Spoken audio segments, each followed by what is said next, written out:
ഒരു കോടി എന്ന് പറയുന്നത് പല ആൾക്കാരുടെയും മാജിക്കൽ നമ്പറാണ്. ഇന്ന് നമ്മൾ ഇവിടെ പഠിക്കാൻ പോകുന്നത് എങ്ങനെ ആദ്യത്തെ ഒരു കോടി ഉണ്ടാക്കാൻ പറ്റും, ഫർദർ അവിടെ നിന്ന് എങ്ങനെ നമുക്ക് വീണ്ടും സ്കെയിൽ അപ്പ് ചെയ്യാൻ പറ്റുമെന്നാണ്. Myself Nitin Nair and welcome to our YouTube channel finance by Nitin. So first option എന്ന് പറയുന്നത് SIP ത്രൂ ഇൻവെസ്റ്റ് ചെയ്തിട്ട് 1 CR അച്ചീവ് ചെയ്യാൻ പറ്റുന്നതാണ്. അതായത് 16,500 വെച്ചുകൊണ്ട് ഒരു 15 കൊല്ലത്തേക്ക് 15% റിട്ടേൺസ് കിട്ടുന്ന അസറ്റ് ക്ലാസ് നിങ്ങൾ ഇൻവെസ്റ്റ് ചെയ്തു എന്നാണെങ്കിൽ നിങ്ങളുടെ പോർട്ട്ഫോളിയോ വാല്യൂ എന്ന് പറയുന്നത് 1.1 CR മേലെയായിരിക്കും. ഈ ഒരു പോയിന്റ് പറഞ്ഞപ്പോൾ നിങ്ങൾക്ക് തോന്നിയ മെയിൻ ആയിട്ടുള്ള രണ്ട് കൺസേൺസ് എന്ന് പറയുന്നത് 15% റിട്ടേൺസ് കിട്ടുന്ന അസറ്റ് ക്ലാസ് അത് ഏതാണ്, നമ്മൾ എവിടെ ഇൻവെസ്റ്റ് ചെയ്യണം, അതേപോലെ തന്നെ നമുക്ക് ഈ എമൗണ്ട് കിട്ടിക്കഴിഞ്ഞാൽ പോലും അതിൽ ഹ്യൂജ് ആയിട്ടുള്ള പെർസെന്റേജ് ടാക്സ് കൊടുക്കണേ എന്നുള്ളതായിരിക്കും. ഈ രണ്ട് കാര്യങ്ങൾ നമുക്ക് ഇവിടെ ഡീകോഡ് ചെയ്യാം. സോ ആദ്യത്തെ പോയിന്റ് എന്ന് പറയുന്നത് 15% റിട്ടേൺസ് കിട്ടുന്ന ഏത് അസറ്റ് ക്ലാസ് നമ്മൾ എങ്ങനെ നോക്കി തിരഞ്ഞെടുക്കണം എന്നുള്ളതാണ്. സോ കൂടുതലും ബെറ്റർ ആയിട്ടുള്ള ഓപ്ഷൻ ആസ് ഓഫ് നൗ എന്ന് പറയുന്നത് ഇക്വിറ്റി ബേസ്ഡ് ആയിട്ടുള്ള മ്യൂച്വൽ ഫണ്ട് സെലക്ട് ചെയ്യൽ തന്നെയാണ്. സോ കഴിഞ്ഞ 10 കൊല്ലത്തിലും 20 കൊല്ലത്തിലും കൺസിസ്റ്റന്റ് ആയിട്ട് 15% മേലെ റിട്ടേൺസ് ഓൾറെഡി മ്യൂച്വൽ ഫണ്ട്സിന്റെ പേര് ഞാൻ ഇവിടെ കൊടുത്തിട്ടുണ്ട്. നിങ്ങൾക്ക് ഇത് റെഫറൻസ് ആയിട്ട് എടുക്കാം. ഒരിക്കലും പ്രീവിയസ് ഇയർ തന്നിട്ടുണ്ട്, അതുകൊണ്ട് ഫ്യൂച്ചറിൽ തരുമെന്നല്ല. പക്ഷേ റിയലിസ്റ്റിക്കലി 15% റിട്ടേൺസ് കിട്ടാൻ പോസിബിൾ ആയിട്ട് ഒരു ഓപ്ഷൻ മാത്രമാണ് നമ്മളിവിടെ കാണിക്കുന്നത്. രണ്ടാമത്തെന്ന് പറയുന്നത് ടാക്സേഷൻ. സോ അങ്ങനെ നോക്കുകയാണെങ്കിൽ തന്നെ long term capital gain tax ആയിട്ട് നമ്മൾ കൊടുക്കേണ്ടത് 12.5% ആണ്. അതായത് ഞാൻ 16,500 വെച്ചുകൊണ്ട് 15 കൊല്ലത്തേക്ക് 15% റിട്ടേൺസ് കിട്ടുന്ന രീതിയിൽ ഞാൻ ഇൻവെസ്റ്റ് ചെയ്ത് കഴിഞ്ഞാൽ എനിക്ക് കിട്ടാൻ പോകുന്ന ടോട്ടൽ കോപ്പസ് എന്ന് പറയുന്നത് 1.11 CR മേലെയാണ്. ഇവിടെ long term capital gain tax ആയിട്ടുള്ള 12.5% ഞാൻ കൊടുത്തു കഴിഞ്ഞാൽ ഞാൻ ടോട്ടൽ ടാക്സ് മാത്രം കൊടുക്കേണ്ട എമൗണ്ട് എന്ന് പറയുന്നത് 10.24 lakhs ആണ്. അതായത് റിമൈനിങ് എമൗണ്ട് എന്റെ ടോട്ടൽ വാല്യൂവിൽ നിന്ന് ടാക്സ് കളഞ്ഞാൽ പോലും എൻ്റെ ഉണ്ടാവുന്ന റിമൈനിങ് എമൗണ്ട് എന്ന് പറയുന്നത് 1.01 CR ആണ്. ഇവിടെ ഓർക്കേണ്ട കാര്യം, എനിക്ക് കിട്ടിയ പ്രോഫിറ്റിൽ നിന്ന് മാത്രമാണ് ഞാൻ 12.5% കൊടുക്കേണ്ടത്, ടോട്ടൽ വാല്യൂവിൽ നിന്നല്ല. ഇനി രണ്ടാമത്തെ ഓപ്ഷൻ മേ ബി 16,500 എന്ന എമൗണ്ട് നിങ്ങളിൽ ഇപ്പോൾ എടുക്കാനില്ല എന്നാണെങ്കിൽ നിങ്ങൾക്ക് വേണമെങ്കിൽ 10,000 വെച്ച് സ്റ്റാർട്ട് ചെയ്യാൻ പറ്റും. ബട്ട് മേക്ക് ഷുവർ 10,000 വെച്ച് സ്റ്റാർട്ട് ചെയ്യുകയാണെന്നാണെങ്കിൽ എല്ലാ കൊല്ലവും ഒരു 10% ഇൻക്രിമെന്റ് കൊടുത്തുകൊണ്ട് ഒരു 15 കൊല്ലത്തേക്ക് 15% റിട്ടേൺസ് കിട്ടുന്ന അസറ്റ് ക്ലാസ്സിൽ മാത്രം നിങ്ങൾ ഇൻവെസ്റ്റ് ചെയ്താൽ മതി. 10% സ്റ്റെപ്പ് അപ്പ് എന്ന് ഉദ്ദേശിച്ചത് നിങ്ങൾ 10,000 സ്റ്റാർട്ട് ചെയ്യുകയാണെങ്കിൽ ആദ്യത്തെ കൊല്ലം എല്ലാ മാസവും 10,000 വെച്ച് കൊടുക്കുക.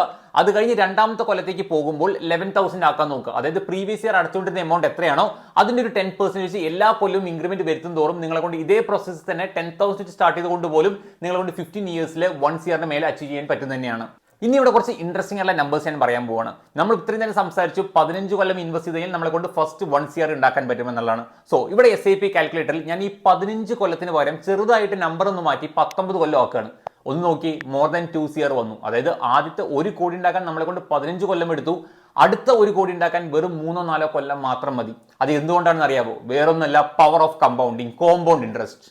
അതായത് വളരെയധികം സിമ്പിളായി പറയണമെന്നാണെങ്കിൽ ഞാൻ 1 ലക്ഷം രൂപ ഇൻവെസ്റ്റ് ചെയ്തു, എനിക്കൊരു 10% ലാഭം കിട്ടിയെന്നാണെങ്കിൽ എനിക്ക് കിട്ടുന്ന ലാഭം ഒരു 10,000 റുപ്പീസാണ്. ആ പൈസ ഞാൻ ഫുള്ള് വിഡ്രോ ചെയ്ത് കഴിഞ്ഞാൽ വീണ്ടും എൻ്റെ കയ്യിൽ ഉണ്ടാവാൻ പോകുന്ന പ്രിൻസിപ്പൽ എമൗണ്ട് എന്ന് പറയുന്നത് എല്ലാ കൊല്ലത്തേക്കും 1 lakh മാത്രമായിരിക്കും. പക്ഷേ ഇതിന് പകരം എനിക്ക് കിട്ടിയ പ്രോഫിറ്റ് ഞാൻ വീണ്ടും റീഇൻവെസ്റ്റ് ചെയ്യണമെന്നാണെങ്കിൽ എൻ്റെ പ്രിൻസിപ്പൽ എമൗണ്ടോടെ മാറിക്കൊണ്ടിരിക്കും. അതായത് ഞാൻ ആദ്യത്തെ കൊല്ലം ഞാൻ ഉണ്ടാക്കിയ പ്രോഫിറ്റ് 10,000 ആണെങ്കിൽ ഈ 10,000 റുപ്പീസ് ഞാൻ വീണ്ടും റീഇൻവെസ്റ്റ് ചെയ്ത് കഴിഞ്ഞാൽ രണ്ടാമത്തെ കൊല്ലത്തേക്ക് എൻ്റെ SIP പോകുന്ന സമയത്ത് എൻ്റെ അവിടുത്തെ പ്രിൻസിപ്പൽ എമൗണ്ട് 1 lakh ആയിരിക്കില്ല, 1,10,000 ആയിരിക്കും. ഇത് എല്ലാ കൊല്ലവും എനിക്ക് കിട്ടുന്ന ലാഭം ഞാൻ വീണ്ടും റീഇൻവെസ്റ്റ് ചെയ്യുന്നതോറും എനിക്ക് ബെറ്റർ ആയിട്ടുള്ള പ്രോഫിറ്റ്സ് ഈസി ആയിട്ട് ജനറേറ്റ് ചെയ്യാൻ പറ്റുന്നതാണ്. ഇവിടെ മേ ബി നിങ്ങൾക്ക് തോന്നിയേക്കാം, ഓക്കെ 1 CR അച്ചീവ് ചെയ്യാൻ പറ്റുമെന്ന് പറഞ്ഞു, പക്ഷെ 15 കൊല്ലം കഴിഞ്ഞിട്ടാണ് നമ്മൾ ഈ 1 CR അച്ചീവ് ചെയ്യുന്നത്.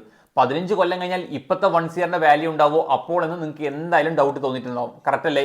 എങ്കിൽ നമുക്ക് അതും ട്രാക്ക് ചെയ്യാം. ഇവിടെ നിങ്ങൾക്ക് ഇൻഫ്ലേഷൻ കാൽക്കുലേറ്റ് എടുത്തു കഴിഞ്ഞാൽ ഈ നമ്പേഴ്സ് എല്ലാം ട്രാക്ക് ചെയ്യാൻ പറ്റും. അതായത് ഒരു 6% ഇൻഫ്ലേഷൻ വെച്ച് നോക്കുകയാണെങ്കിൽ 15 കൊല്ലം കഴിഞ്ഞാൽ 2.4 കോടി ഉണ്ടെങ്കിൽ മാത്രമേ ഇപ്പോഴത്തെ കറന്റ് 1 CRന്റെ പർച്ചേസിംഗ് പവർ നമുക്ക് അപ്പോൾ ഉണ്ടാവുള്ളൂ. 15 കൊല്ലം കഴിഞ്ഞാൽ എന്നാണ് മീനിങ്. സോ തീർച്ചയായിട്ടും നമ്മളിവിടെ കണ്ടു 15 കൊല്ലം ഇൻവെസ്റ്റ് ചെയ്ത് നമ്മളെ കൊണ്ട് 1 CR ഉണ്ടാക്കാൻ പറ്റും. അവിടുന്ന് അതേ സംഭവം തന്നെ വെറും ഒരു 4 കൊല്ലം കൂടി കണ്ടിന്യൂ ചെയ്താൽ നമുക്ക് വീണ്ടും ഒരു 2 CR ഉണ്ടാക്കാൻ പറ്റും.